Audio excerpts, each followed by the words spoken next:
কড়াইতে সামান্য পরিমাণ সর্ষের তেল দিয়ে দুটো ডিম এখানে দিয়ে দিয়েছি, আর দিয়ে দেব সামান্য একটু লবণ। তারপর ডিমের ভুজি করে নিতে হবে। এখানে ডিমের ভুজিটা একটু লালচে হয়ে গেলে অন্য একটা পাত্রে আমরা তুলে রাখবো। তারপর এখানে পরিমাণ মতন সর্ষের তেল দিয়ে কুচি করা পেঁয়াজ, রসুন কুচি, আদা কুচি, চেরা কাঁচা লঙ্কা, এখানে ৬-৭টা লঙ্কা নিয়েছি আর দুটো মতন টমেটো কুচি করে দিয়েছি।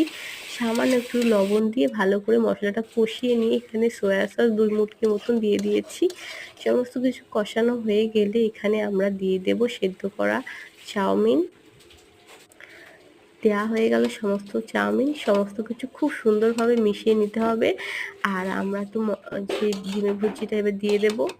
আর এখানে লবণের পরিমাণটা একটু চেক করে নেবে। কষানোর সময় অনেকটাই লবণ দিয়েছিলাম, সামান্য একটু লবণ দিলাম। তারপর এখানে কিছু গোলমরিচ গুঁড়ো করে দিয়ে দিয়েছি। সমস্ত কিছু আবার ভালো করে মিশিয়ে নেব। শেষের দিকে আমরা কিছু এখানে ভাজা বাদাম আর দিয়ে দেবো পেঁয়াজ কুচি আর শসা কুচি। আজকে বানালাম এগ চাউমিন।